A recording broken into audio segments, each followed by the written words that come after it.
د معرف ریاست په همکارۍ خوست کې د مدارسو، مکاتبو او پوهنتون محصلانو ترمنځ د سرة النبی علمي رقابتي سیالۍ چې نږدې اونۍ وخت یې ونیو، نن یې د پای مراسم ترسره شو. د دغه علمي سیالۍ جوړونکو ویل چې موخه یې د مکاتبو مدارسو ترمنځ واټن له منځه وړل دي.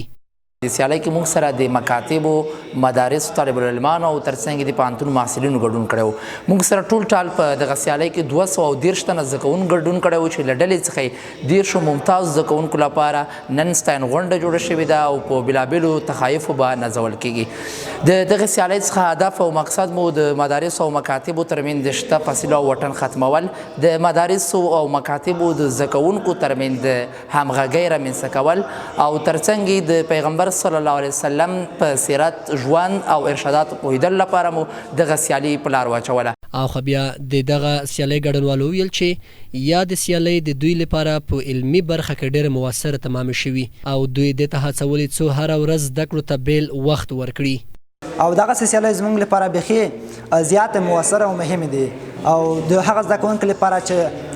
په 11 یا 12 ټولګي کې دي، هغه زده کوونکي چې تر اوسه د داسې سیالۍ سره نه دي مخامخ شوي او دوی زیات استعداد او لیاقت لري، واقعا چې دوی په ځان باور نه لري، دا د یو لپاره ډېر موثره او ګټور تمامېدلی شي.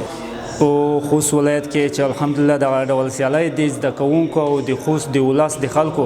په ذهنونو باندې زیات تاثیر او تاثیر ثابتېدای شي، موثر ثابتېدای شي. او موږ د مسؤلین نه غواړو چې په راتلونکي کې دا ډول سیالۍ لا زیاتې نورې په لاره واچوي تر څو نور خلک هم د پیغمبر صلی الله علیه وسلم سیرت او سیرت نه خبر وي. دی ویلو ده چې تیر کال هم د معرف برخې 3 فعالو ځوانانو دې ته ورته علمي سیالۍ جوړې کړې وې چې پکې لسګونه زده کړیالانو برخه اخیستې وه.